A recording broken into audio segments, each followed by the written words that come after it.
that we've got 7 panelists. They'll each be given 2 minutes to speak. I'll hold up a little sign to give them a clue beforehand that their time is running out. And then we should get about an hour for questions and answers when some or perhaps all of the panelists will be able to respond to your questions.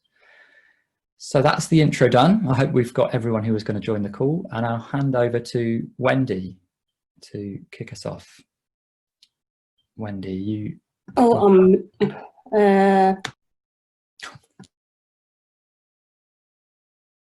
you hear me now? Yeah.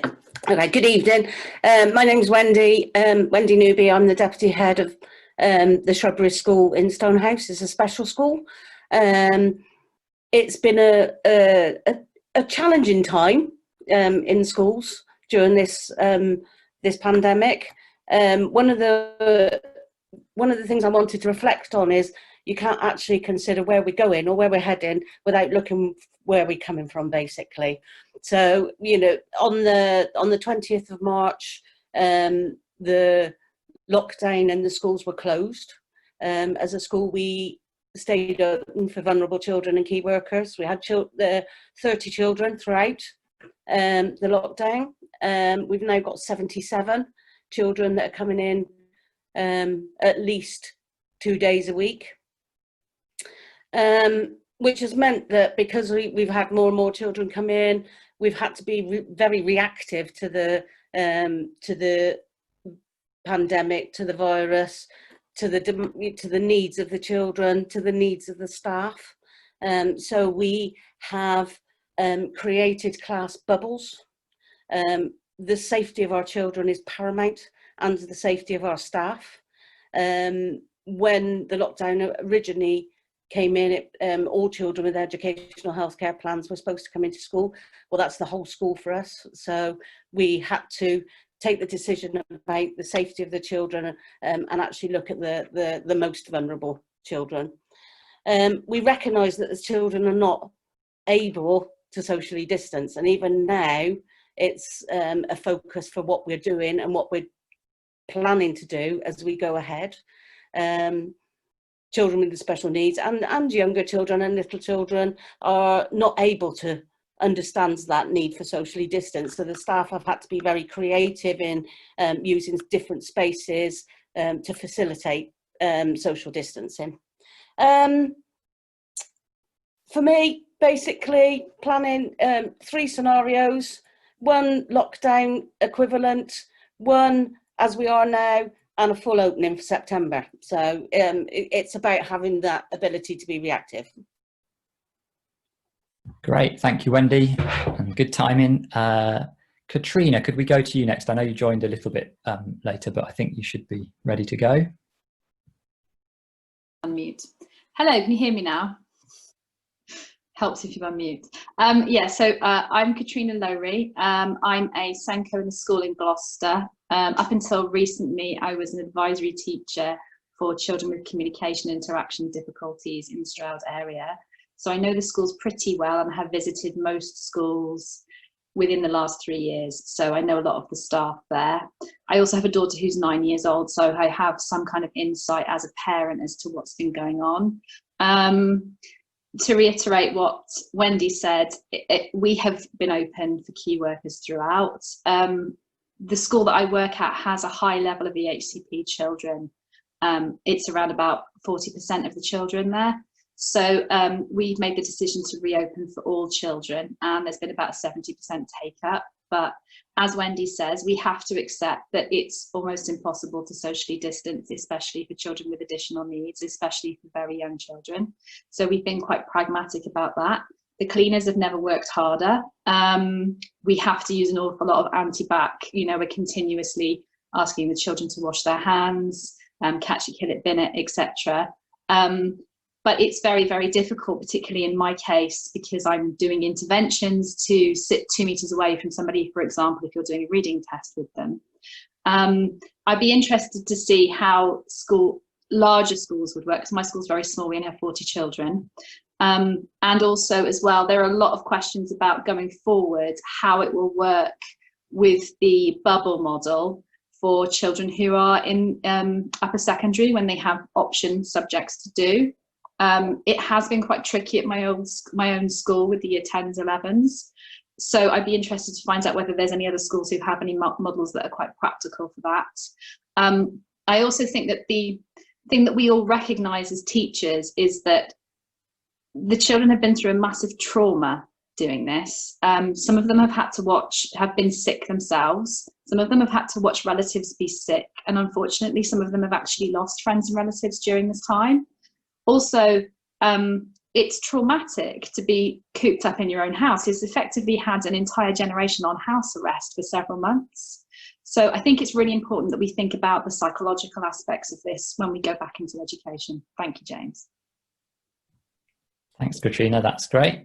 Great timing again. So over to David. Hi, my name's David Haydock. I live in Stroud, have done for about 18 years. My involvement comes through, I've contributed to some of the forum topics that James has put up. I'm a parent, I'm also a foster carer. That has brought me into contact with many schools in the area, and I've been singularly impressed with them throughout my time as a carer. And that does colour my view on how we should handle things going forward. I'm also a trustee of a multi-academy trust based in Bristol. It's primary academy, so I can't answer the senior question around bubbles, and that is a very, very good question. I've watched, certainly our trust, through this unprecedented crisis. I've been singularly impressed with the teachers and the leadership and how they've managed their way through this and how they've done all their scenario planning. They've been in the middle of some really quite conflicting demands. I think the DFE has not covered itself in glory in the way that it's not involved itself or taken the opinion of teachers. I think there's been occasions where the union has acted more like the children than the adults. And of course, the parents themselves, vast majority have the best interests of the children at heart, but actually have widely diverging views on whether the children should be in school, and if they are in school, how that should be managed. What I see the schools doing over the coming months is very specific to individual schools.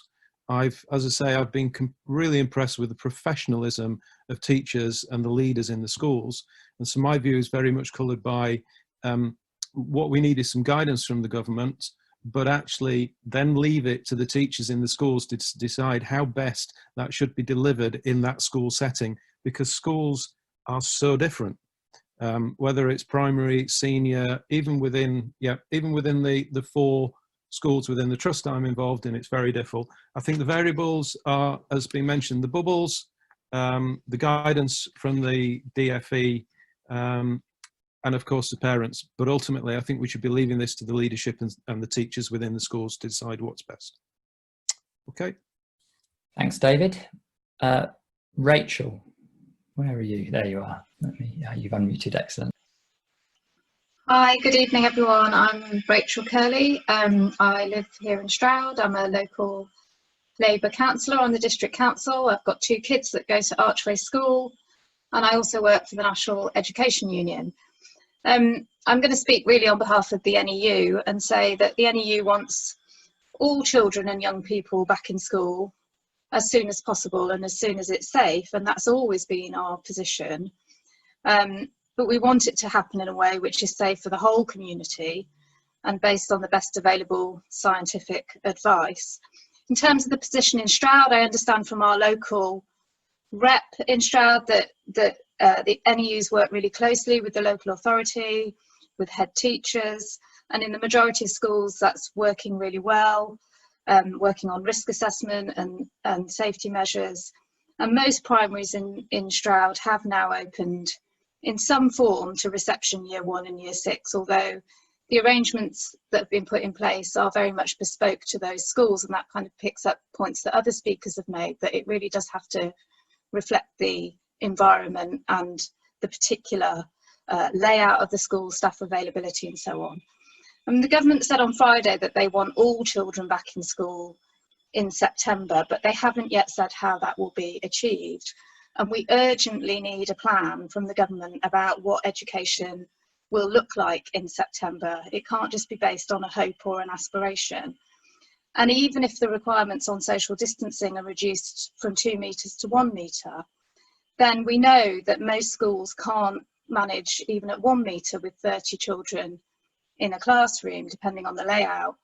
And this idea, other speakers have raised the issue of the bubble idea, and the idea of expanding each child's bubble to 30. You know, if the science supports that, that could potentially work in primary schools.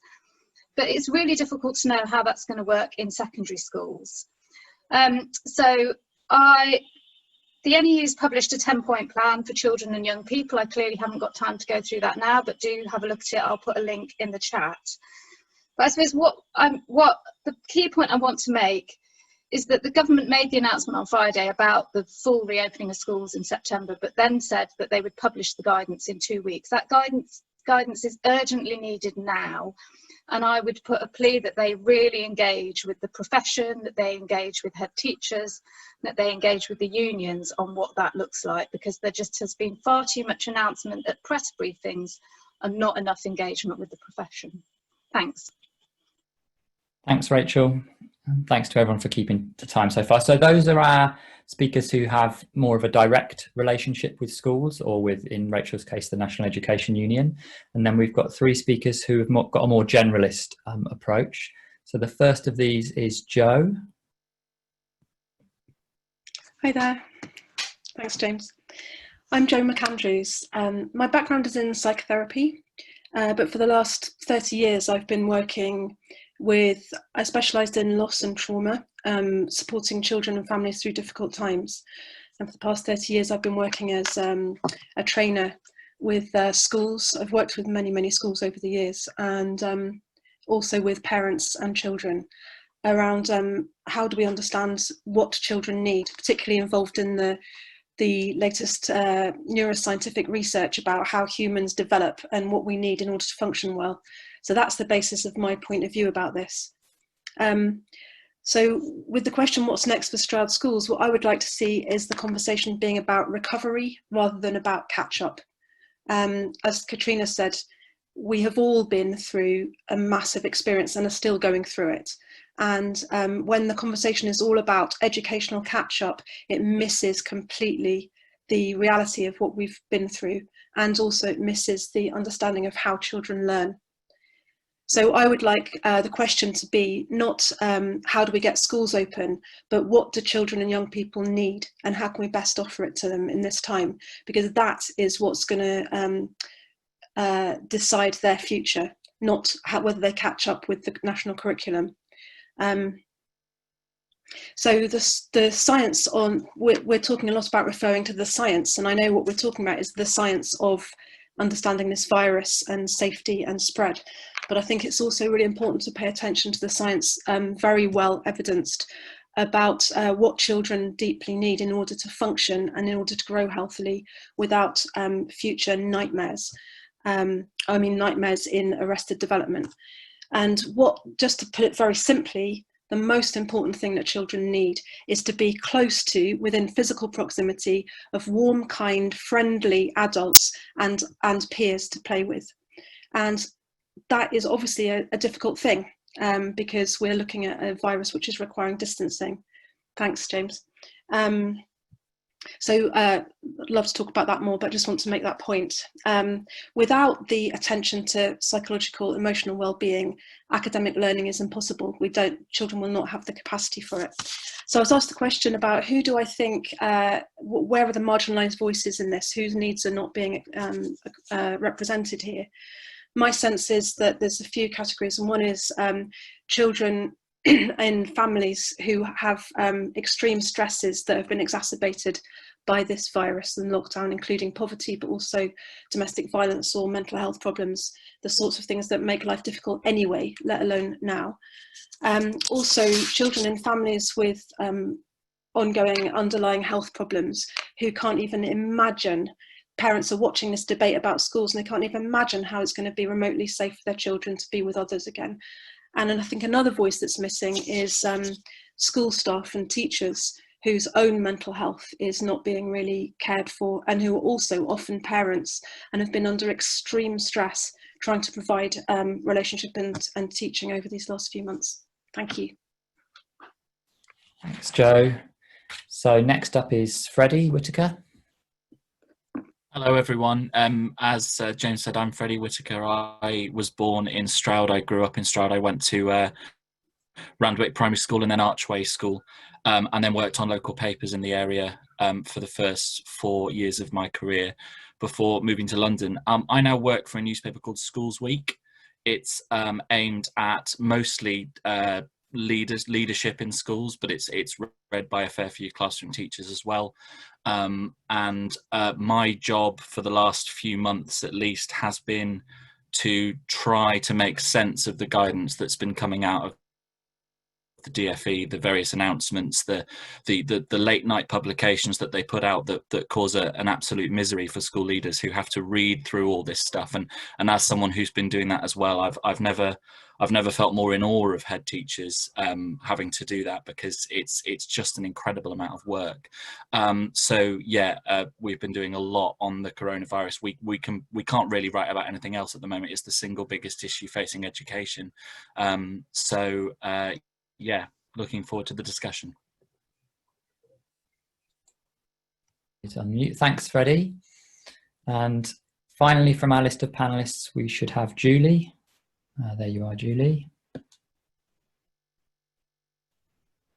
Let me press that button and hopefully there we go. Myself. Yeah. My name is juliecigman. My background is early years as a teacher right through the primary age range, particularly with early years, and as a teacher trainer and as an advisory teacher. And so I'm not in school at the moment, but I support schools, and I just want to raise a few sort of general broad principles about how we work with young children. And the first thing is to really echo what Joe was saying about it's not about curriculum targets, it's about starting from our understanding of how children develop and learn. And that has to be the starting point. And plus every child will have had individual experiences, and we need to make time to listen to those, time to hear their stories. That might take more time for some children than others. They'll have a lot of things to process, and they'll need that with an adult who they trust. So it's about building and rebuilding their attachments and helping them to feel secure. So that's the first place. Second point I want to make is around parent partnership. Now, parents have been in charge of home learning for some more successfully than others, but everybody's had a role in that. And we've learned a lot from that, because parents have been very good at doing everyday activities with children. And children, very young children, learn very well through those everyday activities. Cooking, gardening, going for walks.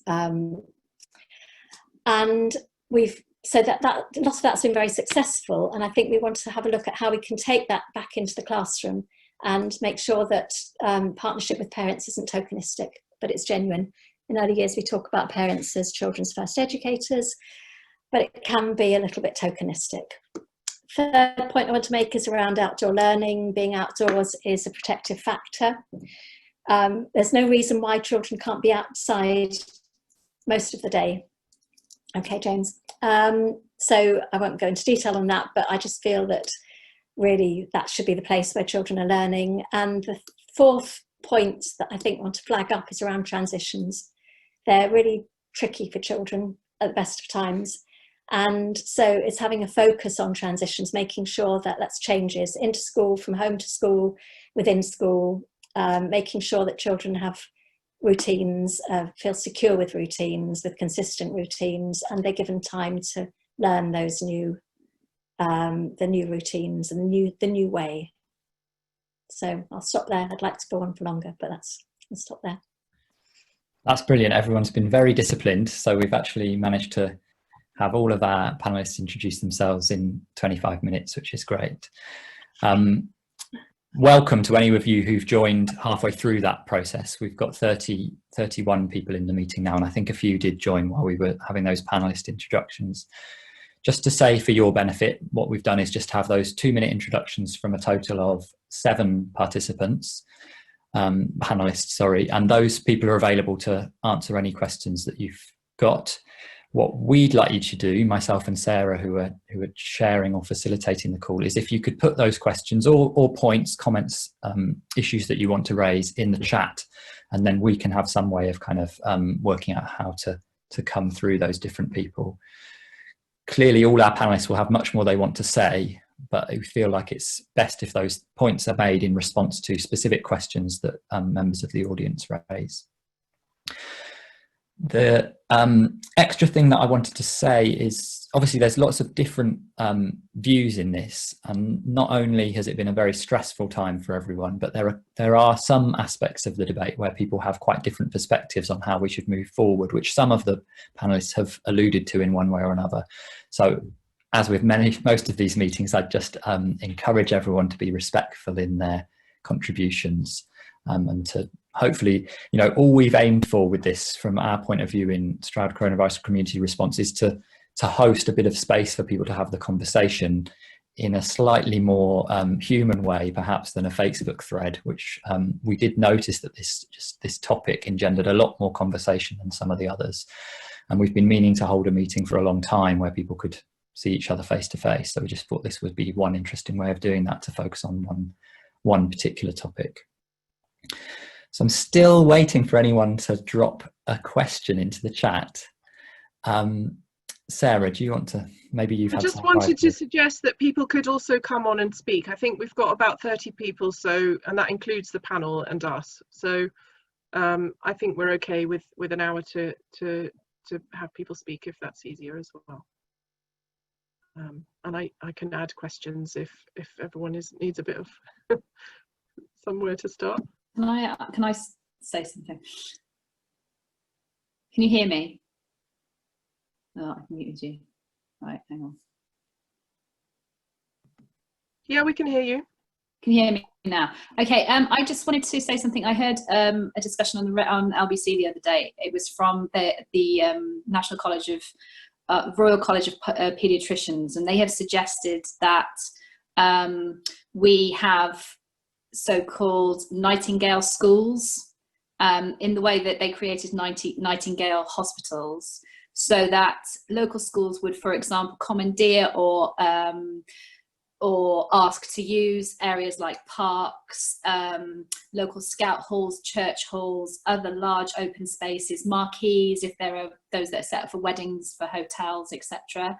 And I just wondered whether anybody had any examples of local schools being innovative in that way and using other local spaces, or whether they had any local spaces that they could perhaps offer to a school. That's a great way to draw out a bit more about what Julie was just saying about outdoor learning, which was certainly one of the things that came up on the Facebook thread.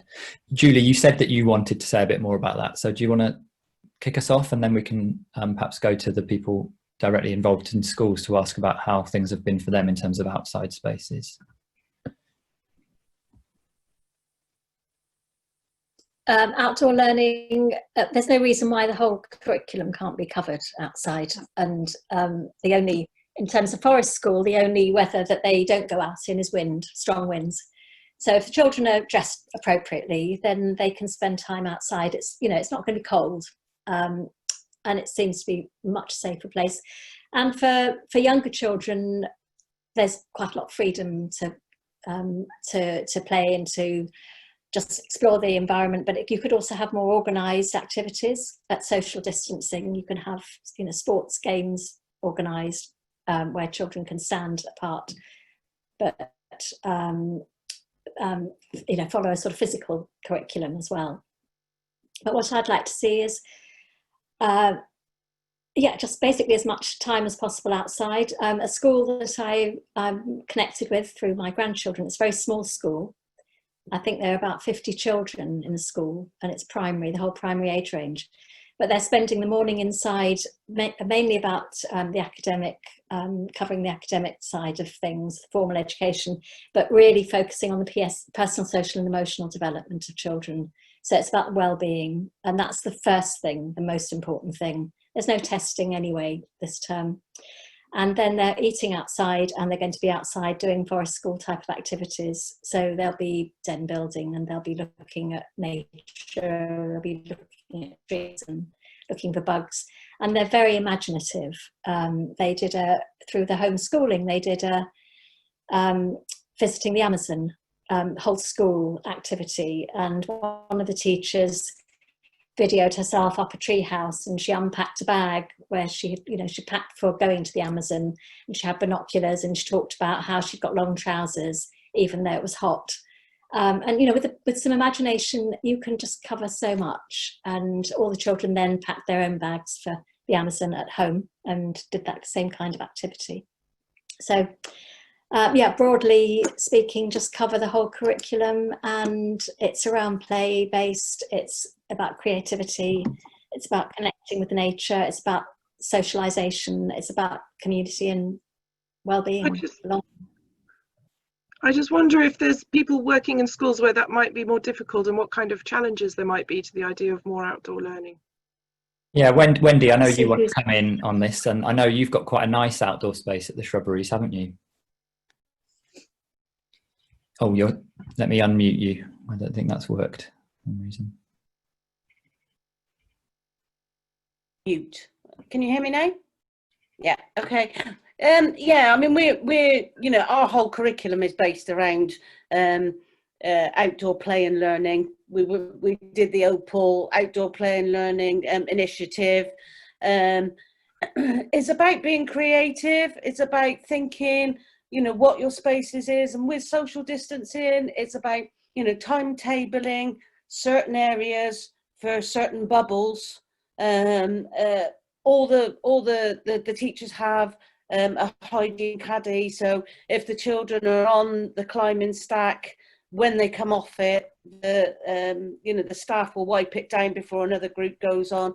We've got we've got a forest school, but even things like mud kitchens, small parts play. We've got a shed which is full of things like suitcases and push and pull things that the children reenact, play, going on holiday. They interact with each other, but there's also initiatives like the Daily Mile, certainly for the social, emotional, mental health of our children.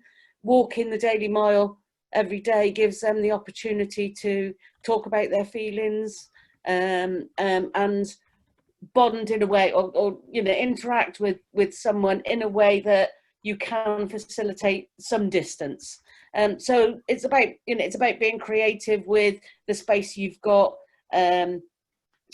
Building areas. We've got crates that the children have built and have made dens and reenacted different scenarios, different play games. So it's it is a lot easier for us. Like you said, we've got a really fantastic open space that is designed to segregate children anyway, to keep them safe and away from each other.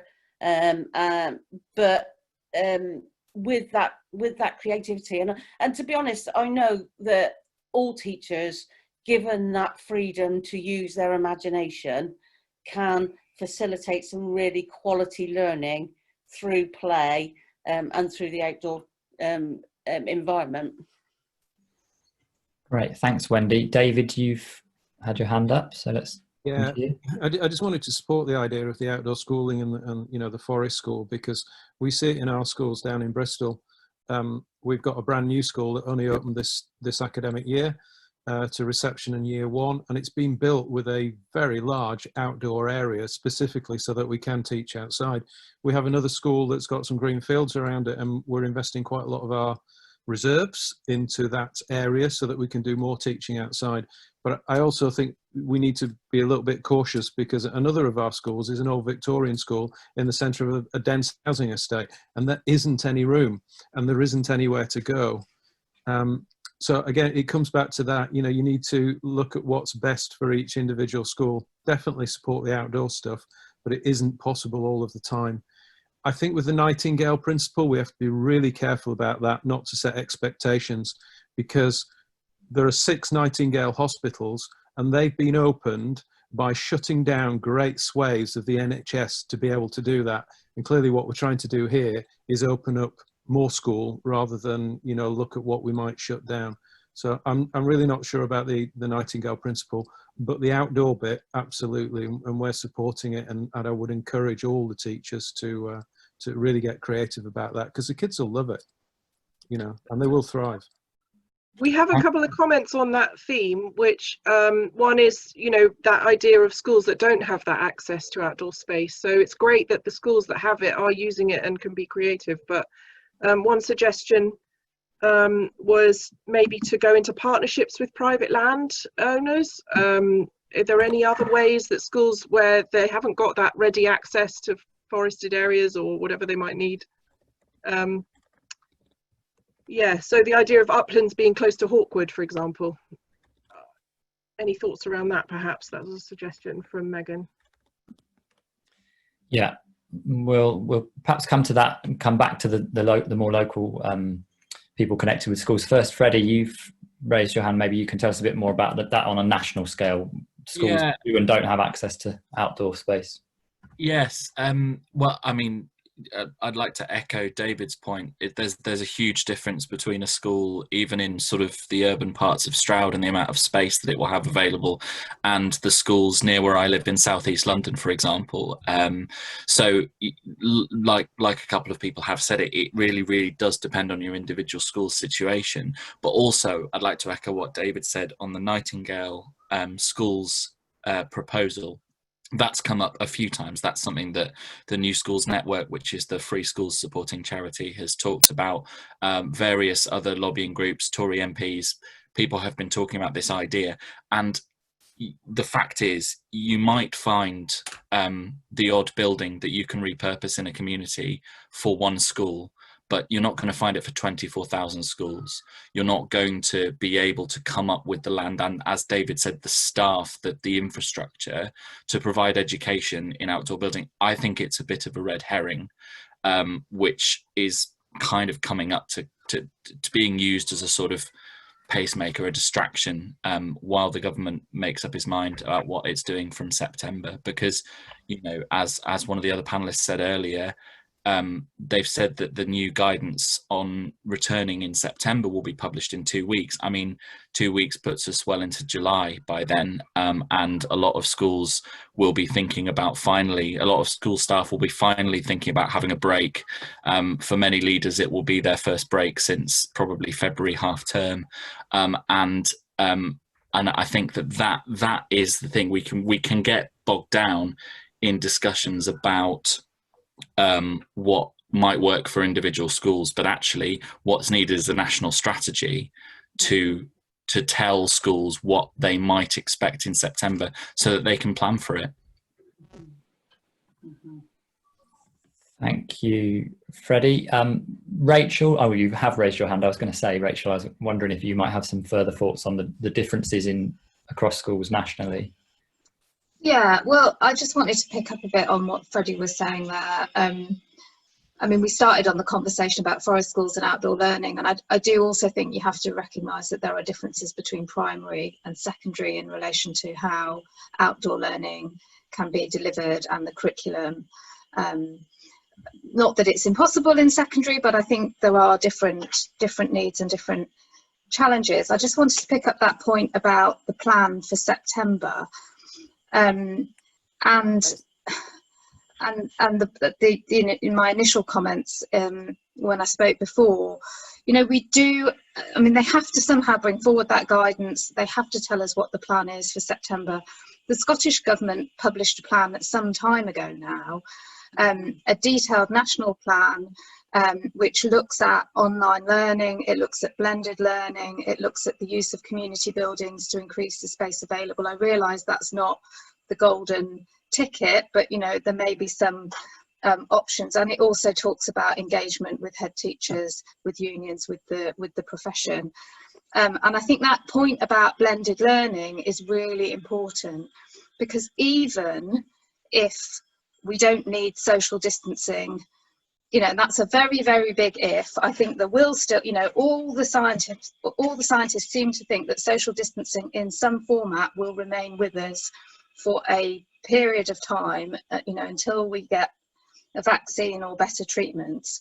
But even if the social distancing requirements are very much limited, we've already seen some outbreaks in some schools around the country. We've seen outbreaks in other parts of the labour market. We need a plan for blended learning if schools have to shut temporarily, if we see spikes in infection in different parts of the country. And schools need to plan for that now. I mean, I think that point that some people in the media who've engaged in quite a bit of teacher bashing have missed is that schools have been open every day since the end of February half term, and you know, there are only this week and 3 more weeks of term left to really properly plan for September. Thanks.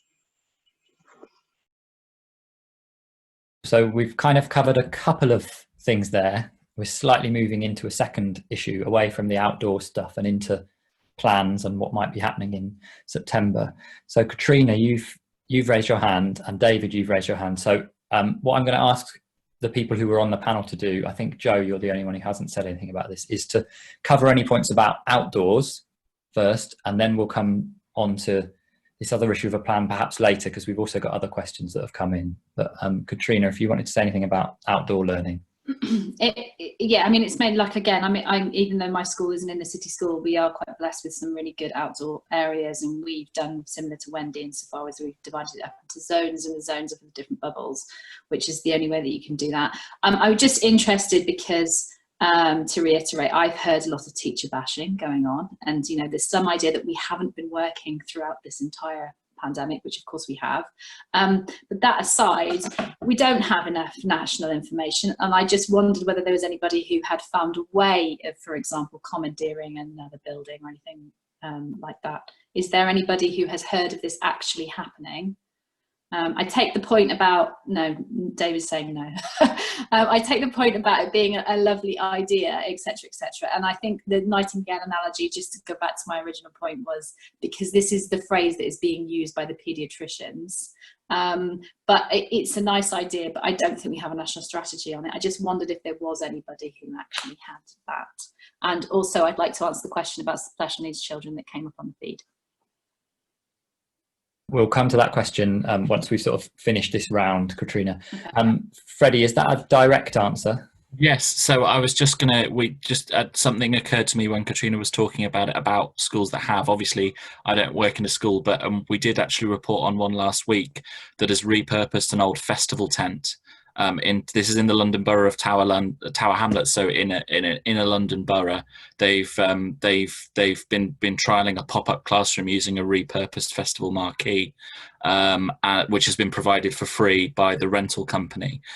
So that's one example of the lengths that schools are going to. But again, that will apply to their own situation. I suspect they called in a favour to get that tent for free, but that's an example of where I've seen it, but I've not seen it widely.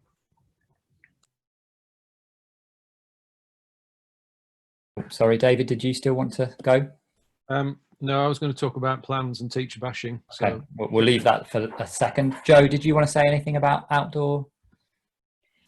I'm sort of wanting to save my time for some other questions I can see, but just to say that what I think is more important than the space is what you're doing in the space. It's not just whether you're outdoors, it's what you're doing in the outdoors. And I think that's the thing I'm more worried about. Okay. So just to sort of wrap that bit of space stuff up, we might come back to it later, but before we move on to other questions, I mean, one thing that we might be, it's the sort of thing that we maybe have a bit of a role for, you know, our idea for the community response group is that we can put people with different needs and people who can offer different things in contact with each other, that we can facilitate a bit of that. Obviously we don't have every school represented here, but if people think that's something we're pursuing, we can maybe make that as a bit of an offer to schools, that we can try and put them in touch with private businesses or other people who might have land or buildings available.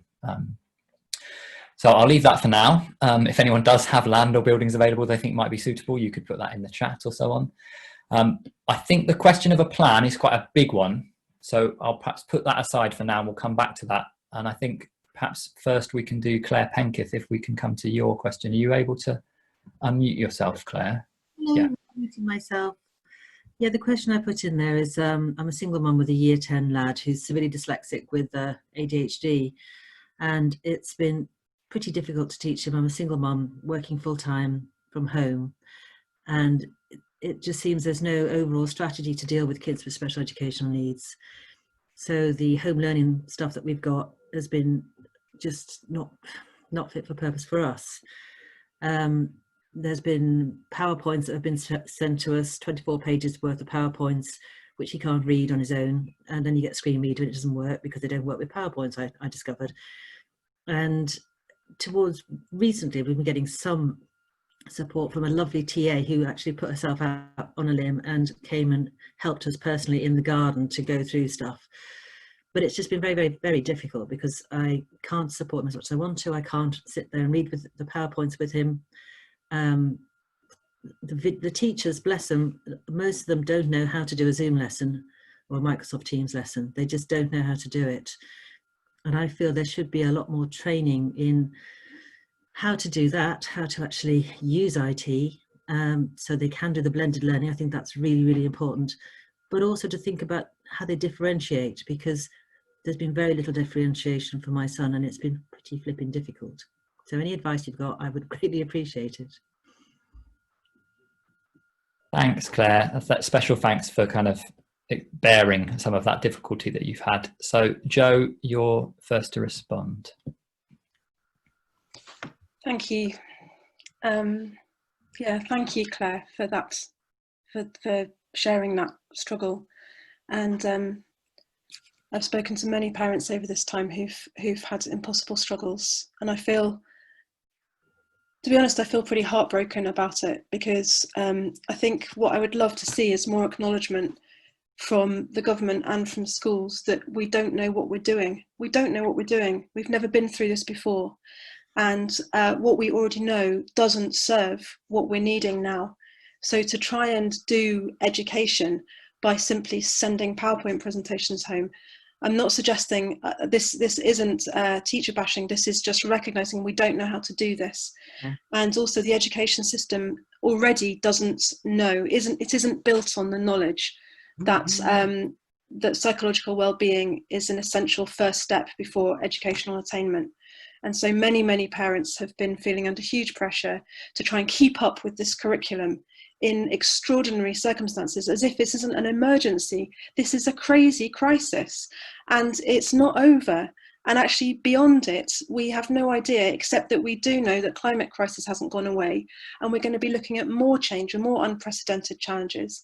What I would like to see is taking this opportunity to think again about what education actually is, and what, as I said before, the first question is, what do our children, young people need? So the first thing is they need homes where their parents aren't totally stressed out because of having no support or not enough support, too many demands, not enough resources. The level of inequality, it's easy when discussing education to think that none of that matters, that we've just got to focus on how we get everyone catching up with the curriculum.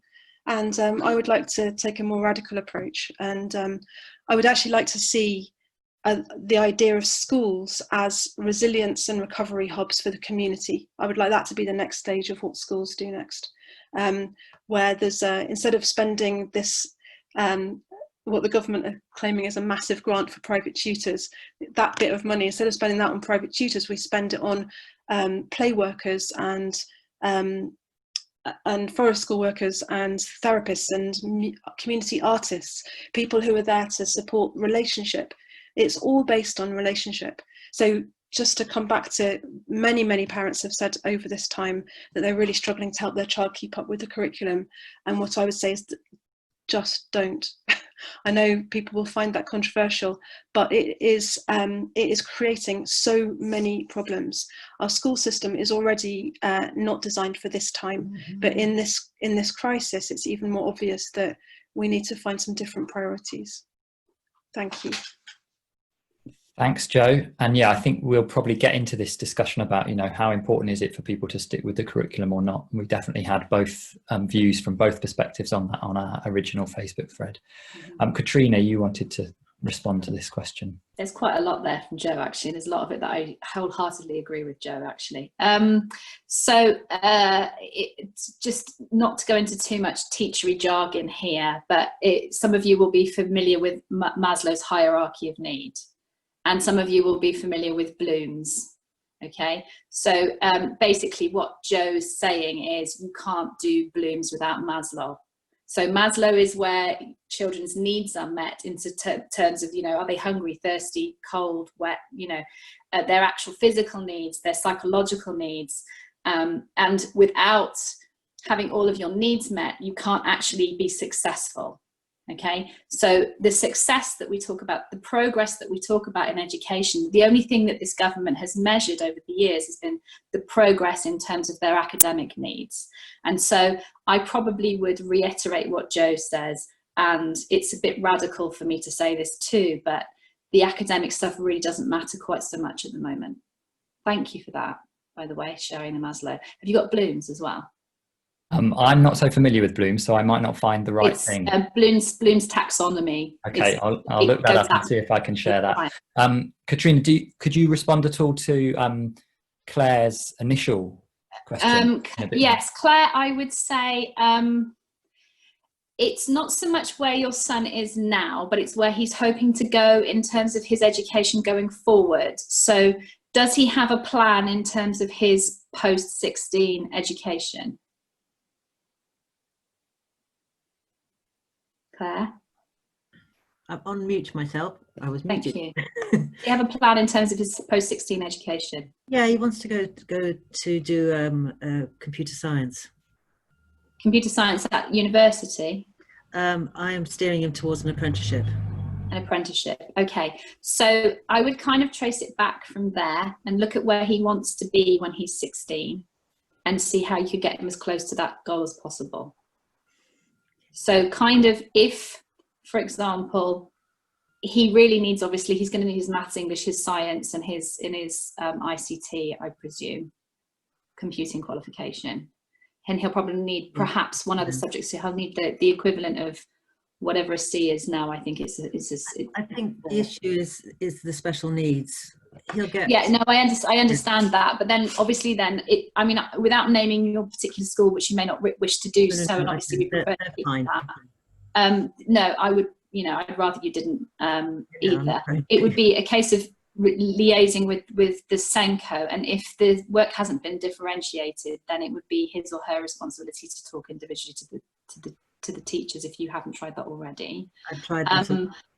You've tried that a lot, okay. But really, in terms of, as Joe says, the most important thing at the moment is he's not going to benefit from having a stressed out mum. He's not going to benefit from being stressed out by doing all of this. So do what you can, is what I would say. And I know I've been working at home, and I'm a single mother, and I've been trying to educate my 9-year-old, and it has been really very, very difficult because I'm teaching children over here and teaching my own daughter over there, so I completely sympathize with how difficult it is. But I would say do what you can, and to reiterate what Joe says, the most important thing is his social and emotional development at this stage. These things can be, the academic side of things isn't as important as his personal development, and we've all been through a massive trauma just now.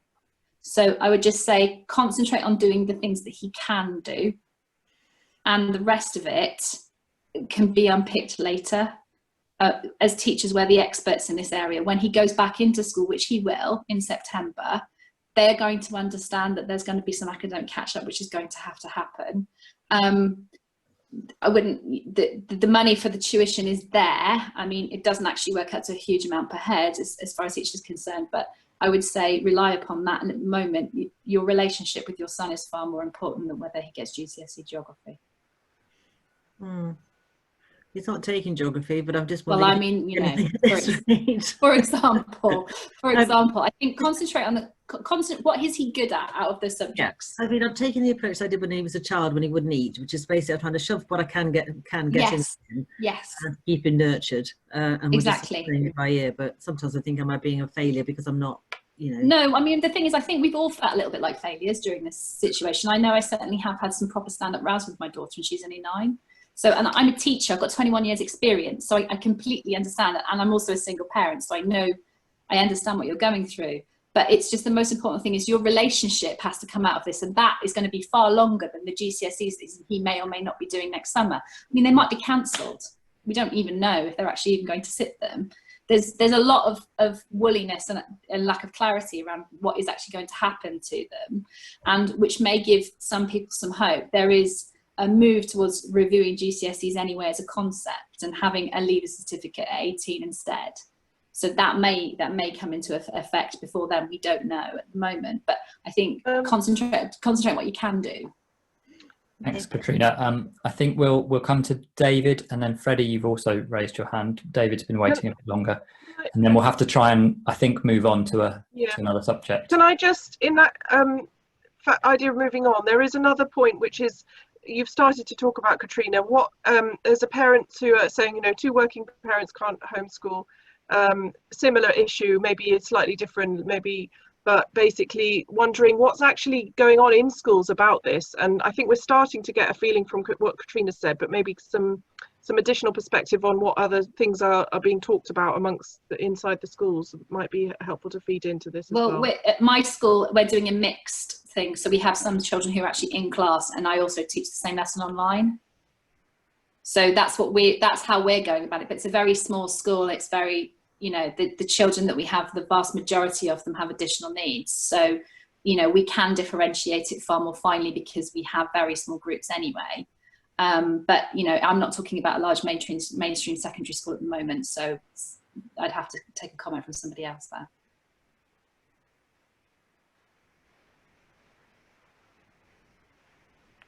Oops. Yeah. Yeah. I was just going to echo what Catrina and Joe have said about emotional well-being being far more important right now, because we started out with all good intentions at the part of this lockdown on doing homeschooling for a young lady we're fostering that we have some difficulties with, and we could quickly realise that actually it wasn't going to work very well. And some of the other teachers might like to contribute on this, but in respect of the curriculum, I think there are issues over teaching the curriculum when you don't have, is it above 80% or something of children in the school anyway? So I'm not sure there is that drive to necessarily keep up with the curriculum right now when the schools are not actually in attendance. So I'd just be interested in what other people's views were on that. Freddie, are you ready? Yes, I was just going to make the point both about what Claire said and about what's been talked about from school teachers and leaders' point of view. There's a lot of rhetoric out there, and there has been a lot of teacher bashing. You're right. There's been a lot of rhetoric out there about the need to catch up, and that is important. It fits into a list of priorities. Sure, I'm not sure how high up it needs to be. Again, it's not for me to say. But the government has always said that it doesn't expect parents to teach. To continue to provide the level of education that their children were getting before school closed.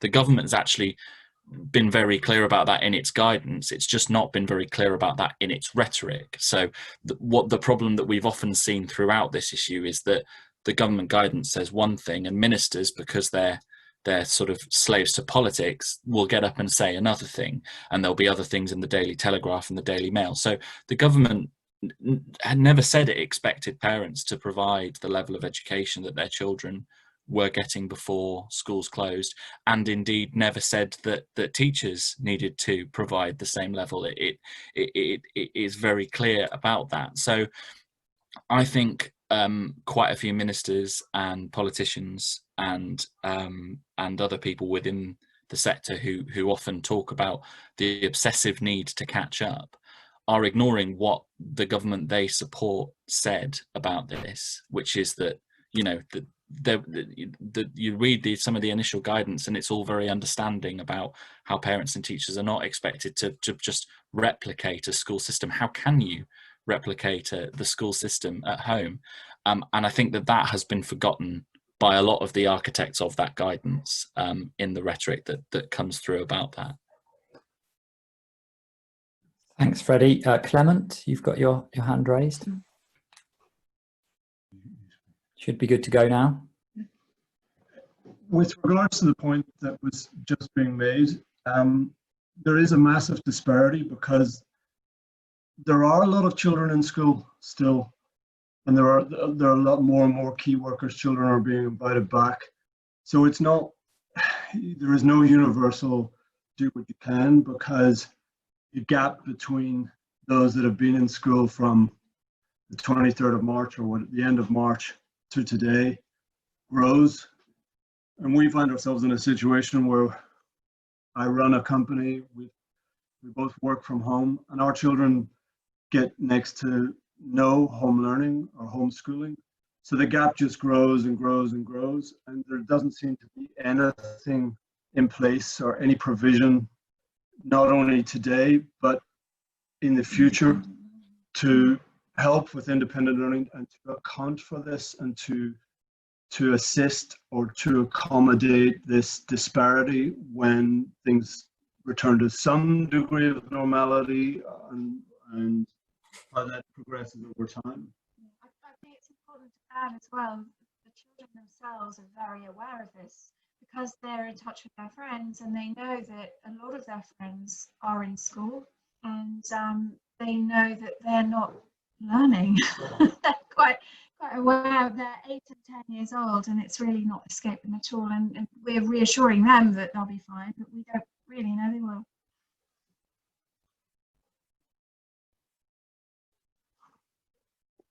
Sorry, thanks both. I'm going to come to Victoria and then Joe and then Catrina.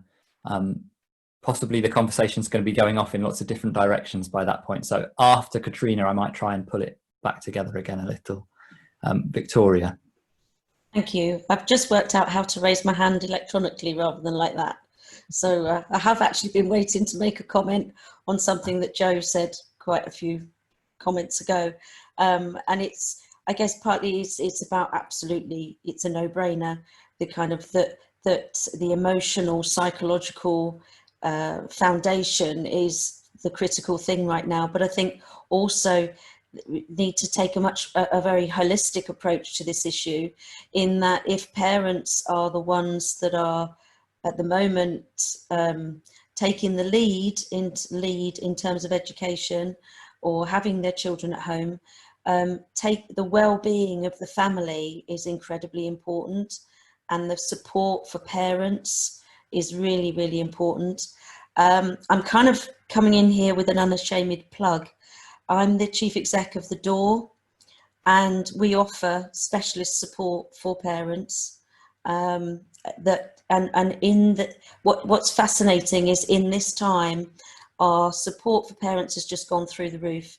So we've got somebody at the end of the phone all the time to speak to parents. So I'm thinking, Claire, if you know, the struggle that parents must be going through right now, and we know, but also the issues that the trauma is not just necessarily specifically around the virus.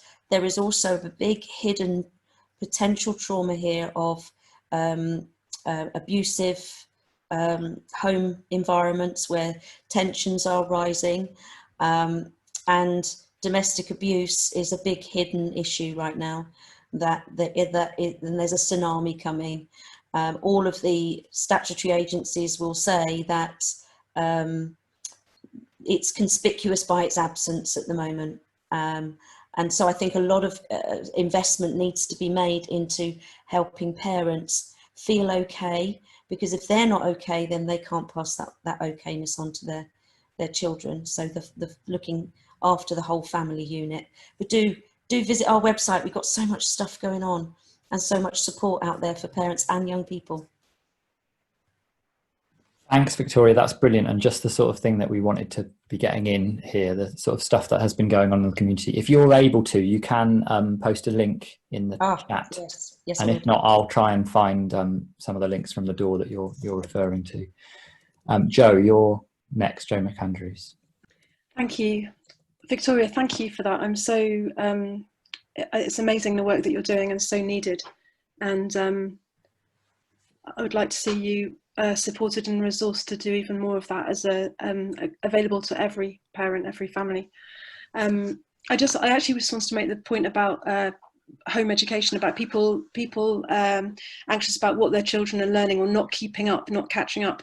And I wanted to make the point really that the national curriculum probably represents a fraction of a billionth of the knowledge that's in the world, and that it's a very narrow view of education if we think that it's all about that, and that children, young people have been learning far, extraordinary range of experience, skills, and hopefully in some cases resilience for future difficulties as well.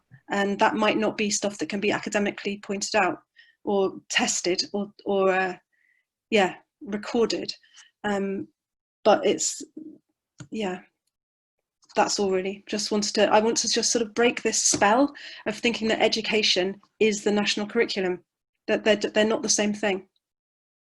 Thank you. Thanks, Jo. And then Catrina, you wanted to come back in again. Well, yeah, I just wanted to reassure, was it Clement, the chap who was just talking now? Clement, right. I just wanted to reassure you that your children are probably learning. They will be learning an awful lot from seeing both of you work, because they're learning how important it is to, if you said you're running your own business, then you're setting them an excellent example as an entrepreneur. If you're both working from home, then you're showing them that how important it is to run a home and run a business at the same time, how difficult that is. So they will be learning an awful lot from your domestic example. They'll be learning an awful lot from seeing you do housework, cookery, gardening, etc. They'll be learning a lot from you playing. They'll be learning a lot from playing together. So just to reiterate what Jo says, the national curriculum is not learning.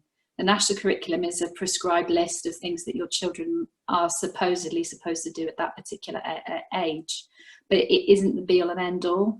And in terms of this, the idea of being behind, there's an awful lot about that in the press, etc. We as teachers are the experts. We don't expect children to come back. Say, for example, like my daughter, she's going to be starting year 5. She may not have covered everything that she needed to do from the curriculum in year 4 by the time she gets there. So her teacher will spend some time filling in those gaps.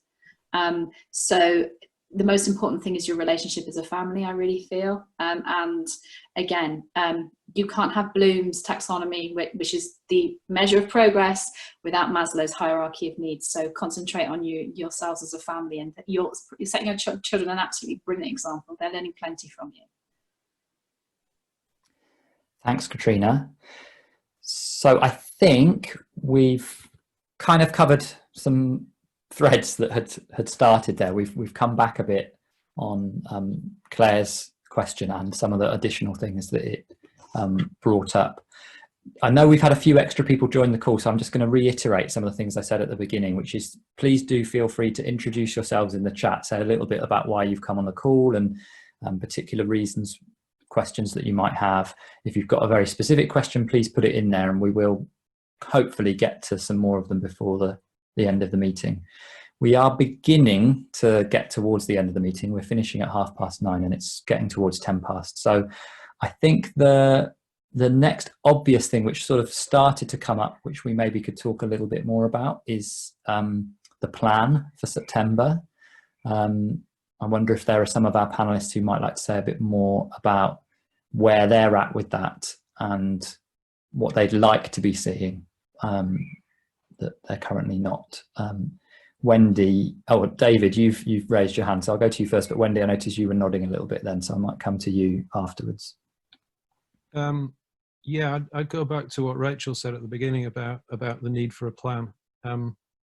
It's a tricky one, because as much as I would be critical of the DFE, and I have been, and our schools have been, of course the science is evolving. This is not a fixed position. It is evolving day by day, at least week by week, if not day by day, and therefore the quality of the plan is actually better the longer it's delayed. Now that doesn't really help the schools, but I think this rush to have a plan immediately is not necessarily a good thing. Certainly the schools I'm working with do want that plan within the next 2 weeks that the government have announced, because they want to start the scenario planning. I mean, they have in fact been scenario planning from day one, but obviously the quality of those scenarios varies according to what the DFE then put out as guidance. So yeah, I think that plan for in the next 2 weeks is important. I don't think the government should rush it more than 2 weeks because of the evolving situation. Personally, I'm not in favour of that plan involving teaching throughout the summer. I think the mental well-being of the teachers is far more important than that. They have been under a lot of stress. All this teacher bashing has just been awful and incredibly misguided.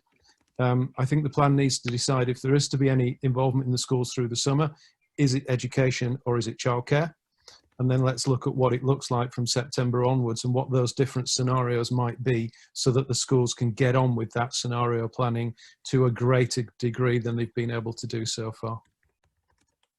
Okay, does that make sense? Yeah, that makes sense. And Wendy, would you like to go next? And then I'll come to Freddie afterwards.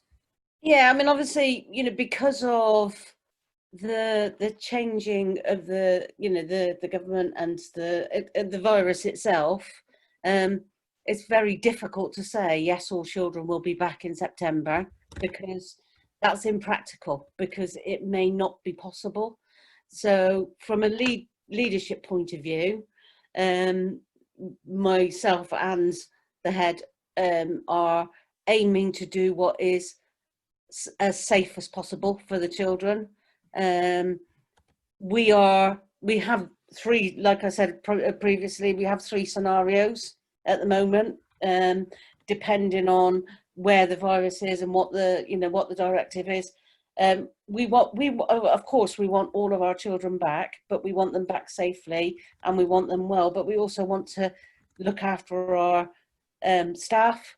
Thank you for your, you know, your comment, David, in the fact that, you know, there are teachers like myself who have worked since February without any time off. That's irrespective of, I mean, it's actually my job, and it, you know, and keeping my children safe and keeping the staff safe, and providing the social, emotional, mental health for both the parents and the children through this has been of paramount importance.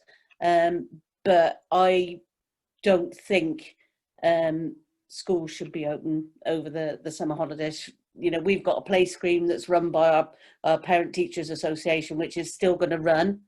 But we're aiming to make sure that the actual teaching and support staff actually have a break for their well-being.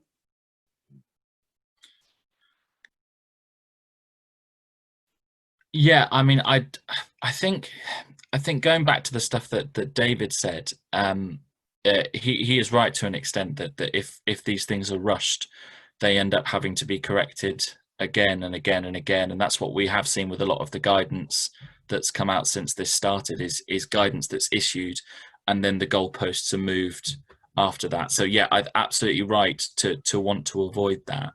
What I would say is, I think the demand for a detailed plan would be less vocal had the government not already started talking about getting all schools back in September. Again, they start with the rhetoric and then the guidance follows. That, I think, is the problem from the head teachers that I speak to, is that actually they weren't so worried about September at this stage until Boris Johnson started saying, well, no, every child is going to be back full time or whatever, you know, and also Boris Johnson and Gavin Williamson, they're both saying slightly different things on that. Boris Johnson is adamant that all pupils will be back full time.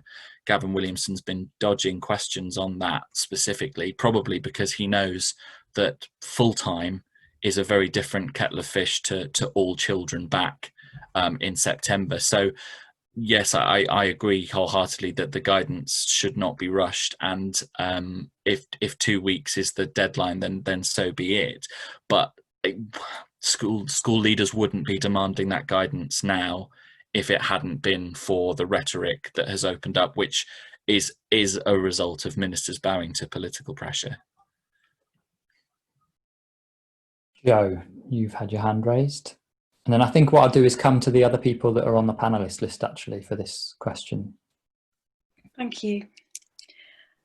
I'm quite anxious about this plan because what I've seen so far is that there isn't an acknowledgement of the amount of trauma that's going to come out, that is already coming out of this this crisis.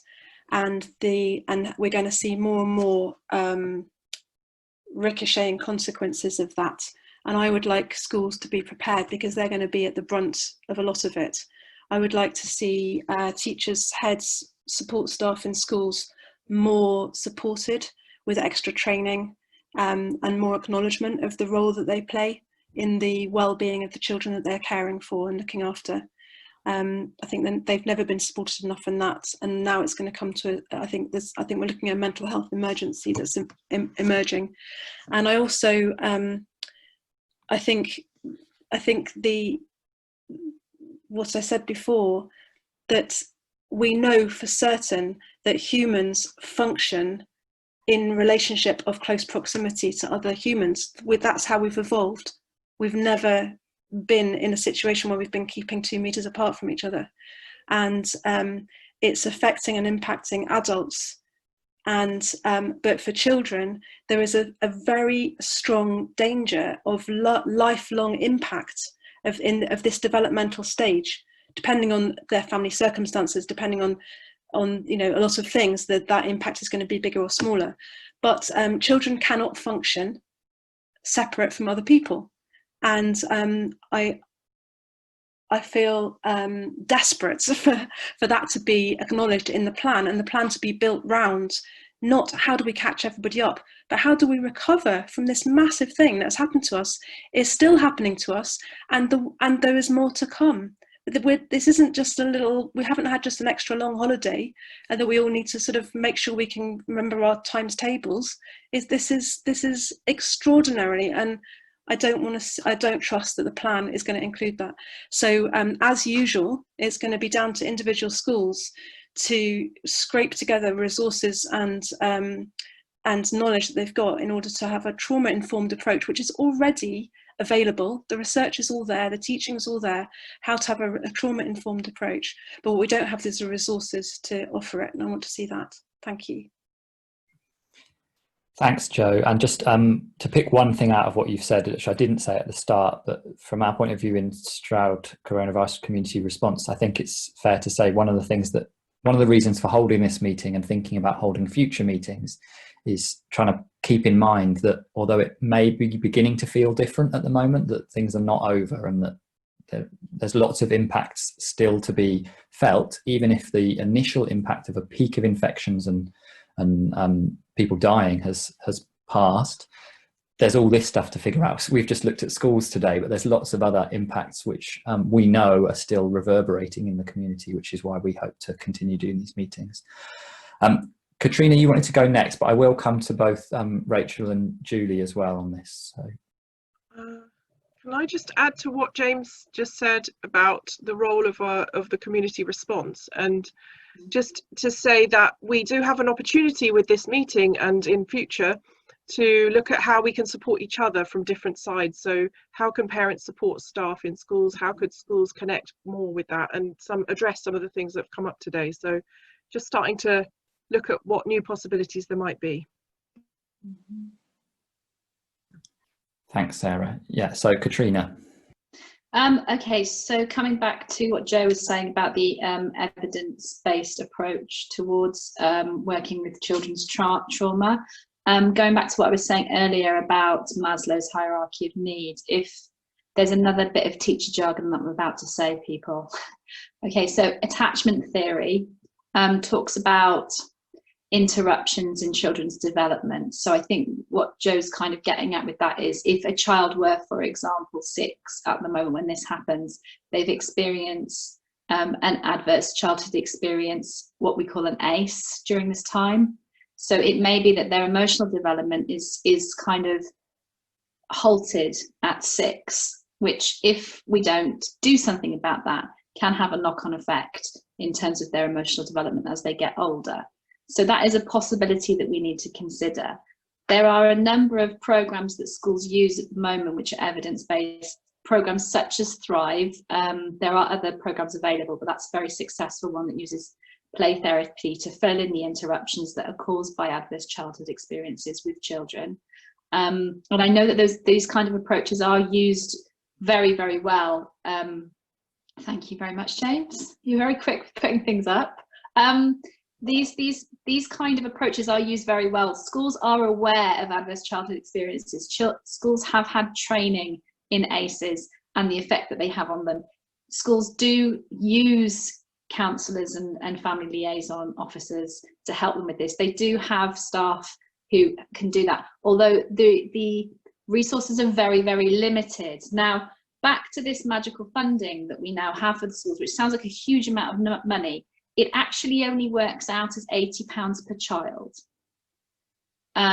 So that is not actually a huge amount. Now, what the government at the moment proposing is that each child has 20 minutes a week with a graduate or student to fill in their academic difficulties. What might be more useful, going back to Maslow, as I said earlier, would be to fill in the interruptions in their emotional development, use that money to give staff some training to help to do that. And as somebody's asked, do we need more support staff within schools? That would probably be a better investment. If you get something like £80 per child and you've got 250 children in the school, that's about £20,000, which could pay for about a TA and a half. If you train those in emotional development, that might be a better use of your time than no disrespect to graduates and students, but they don't have the skills that a TA has. So that might be a different way of going about this. I imagine, knowing the Stroud schools as I do, that a lot of schools will have considered that and will be looking at that as an option. It's just whether that funding is available for them to use that for TAs and counsellors, etc., which would be a much better use of the time. Thanks, Catrina. So, Rachel, I'll go to you next. Thank you. Well, I said a bit earlier about the need for a plan. I mean, I think I'd probably focus on a few areas that I'd like to see. I suppose the first point I'd make is, can it not just be, it needs to be about education, not about the physical school. So the plan can't just be about the physical building. It needs to be about what education is, what it looks like, what it's going to be next year, and how it has to change as a result of the pandemic.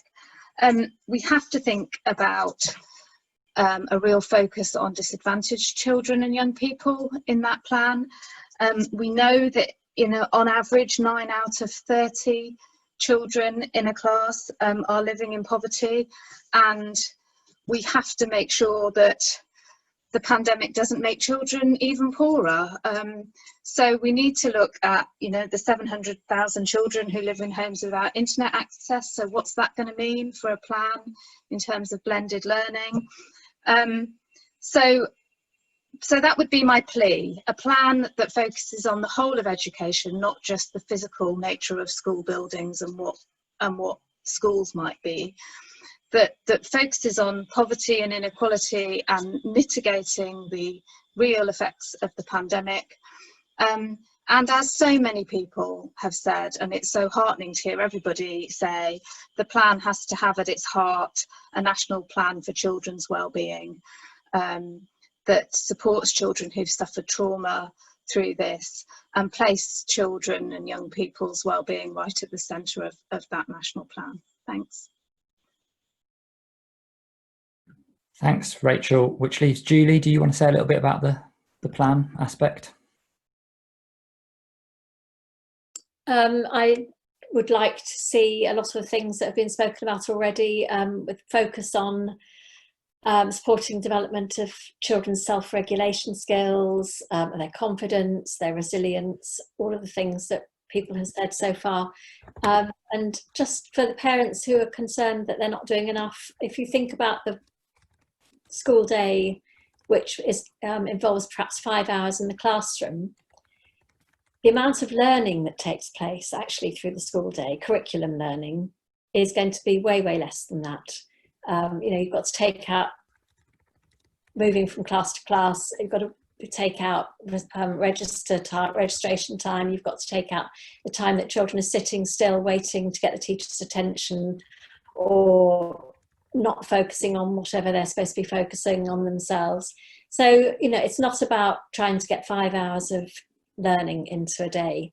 And we also know, going back to the early years, that young children learn by practically experiencing things and embedding their learning by experiencing things over in different ways.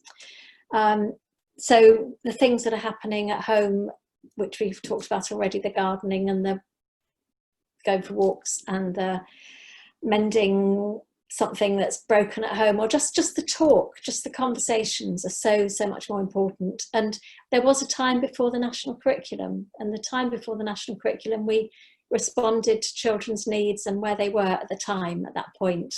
It wasn't this scattergun approach that everybody had to be learning the same thing just because they happened to be 8 or 9 or in year 6 or year 7. And it was more individualised, and you could respond more to exactly what was needed at the time. And I think that's where we need to be going back to. I'd like to see that in our future plan, those things in our future plan. Great, thank you, Julie. Sadly, I think that's like the end of the meeting. It feels like we've only just got started, which was probably how it was always going to be. But I'm really grateful to everyone who's been a panelist and responded, but also to the people who've raised issues and talked about their personal experiences or their offers. And I know there's a lot more out there. So one of the things we were thinking might happen through this call is that perhaps some other group of people on the call, whether panelists or participants, would want to take it forward to host another meeting or something. We'd be happy to help you do that, but we're not really sure that it's our place to do it, to continue to do something around education specifically, which is not our area of expertise. But if people are interested in that, then please do let us know. You could let us know in the chat, you could let us know on Facebook, or you could let us know through our email address, which I'll drop in the chat. Before we go, I should mention a couple of things. One which I should have mentioned right at the start of the meeting, which is that I did get a response from our MP, or our MP's office, to say that unfortunately they weren't able to attend due to the timing of the event being in the evening. They said that if any of the participants want to get in touch with them directly, if they have any educational queries, they would be very happy to assist. And if we're hosting another event in the daytime, then please let us know. There's lots of difficulties with picking a timing for a meeting about schools and for parents of children. We know that tonight at 8 p.m. is probably not ideal for lots of parents putting their kids to bed. So yeah, suggestions for when we might host another meeting of this nature are very welcome alongside offers to help do it. The other thing that I should mention is that we did also invite people from the local public health organisations. So I did speak to someone today from Gloucester County Council's health protection team, and they signposted us to some resources. A couple of things just really briefly to mention that they said, which I think people might like to hear tonight, is that, you know, that the government is doing some surveillance testing where essentially schools are chosen at random. All the pupils are tested to help get a better understanding of the epidemiology of the virus, how it's spreading, whether it's spreading asymptomatically among pupils. The person I spoke to said they weren't aware of any schools in Gloucestershire where that was due to take place or had taken place, but it could do. It's around 100 schools around the country. And she said that they think at the moment the schools are being approached to ask if they'd like to take part in that. She also mentioned that the schools are getting weekly newsletters from the public health team regarding the science and updated guidance around that sort of stuff, and who to contact in the case of any cases, potential cases, and that her opinion was that so far schools have been very good at reporting back to Public Health England about that sort of stuff. In Gloucestershire, they've had one confirmed case in a school, which did lead to the school being closed. That was very early on in the pandemic in the UK, before I think even lockdown had been instituted. But either way, that system is there to close schools as and when that kind of thing might happen. I think those were the key things. The other thing that she mentioned was the Gloucestershire Healthy Living Hub, I think it's called. It's certainly the acronym GHLH, and we'll share that link at some point with you, if not in the chat right now, because it's obviously a bit late to do that. But those are, if anyone does have any resources that we've not mentioned in the call now, if you would like to drop them in the chat before we close the call, that would be great, and then we can put out that message on Facebook. I've just noticed, Wendy, you've got your hand raised, so I'll hand over to you before we fully close the meeting. Just to point out, is Gloucestershire Healthy Living and Learning. That's the one. Thank you very much. Yeah, Gloucestershire Healthy Living and Learning, which has got lots of resources about learning, as you'd imagine, as well as the healthy aspect of health around the virus. Great. So a few people are dropping some things in the chat. If you would like to just mention anything that you didn't get a chance to mention that you were hoping we were going to cover in the chat, or something that you found particularly useful, that would be really helpful to us in terms of thinking about what we do next time or how we might do these calls. Any thoughts on how it went, you know, how we had time for panelists, how much time we had for questions, how the whole thing's been moderated, any queries about Zoom, any of that would be really helpful for us to have as well in case of us organising future meetings of this nature. So I think, oh, I've got a hand from Kate. I'll let you go. You have to unmute yourself. Well, I'm aware that I'm quite insomniac at the moment, worrying about these things as a teacher of English. I just wanted to say something positive to end the meeting, if that's all right, Jane. That's very, very welcome. About how I know whatever work people do out in the community, it's always about empowering the person who is, you know, vulnerable, and about how we can have faith in our young people that they actually can show us the way in this, and that many of the most vulnerable teenagers that I'm working with are showing far more resilience than I am in many ways, which I, you know, obviously maybe on the surface, but just things like there are these moments still with the key worker kids where they can just lift each other and heal each other. And in a way that does happen at the moments when we're most hands-off as staff. And there's a very beautiful moment today at Archway when the kids were playing out on the field, distanced rounders in the sunshine, and you know, some of those young people have been through incredibly traumatic things recently, but their ability to play and self-heal was still very evident this afternoon. So I just wanted to say something, you know, just as a final close really, about that, just to hold the faith that that's still there. Thanks, Kate. That's nice to end on a positive. I'll let Sarah say a little bit before we close the meeting as well. Yes, thank you, Kate. That's really nice to hear. I just want to re-emphasise and remind that we can carry on. So maybe some group forms from here, or we could perhaps put together some kind of statement or something like that to the MP, or whatever might work. So, you know, the Facebook group is there to continue this discussion. If you have resources you want to share, that can also be a place. There's also the email and so on. So whatever format this might go forward in, it's perhaps a starting point. So do stay in touch and